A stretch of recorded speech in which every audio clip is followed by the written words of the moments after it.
uyabona e-studio urecorda lapha e-studio uyakwazi ukucula yonke into yakho iqede befike beyikhiphe befake umoya. Umgqumeni wacula into zakhe zonke waqeda ngokwethu kwazi.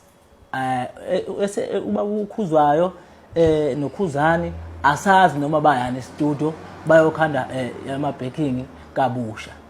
Kodwa thina sikwazi umgqumeni ngesikhathi ehamba wayeculile yonke into wayenzile yakhe eqedile. Mhlawumbe ke kukhona lapha kwakungenzeka khona ukuthi mhlawumbe ubaba uShobeni as a producer akakuzwa kahle lokho ngomgqumeni wayesegula becula leyanto leyana album leyana.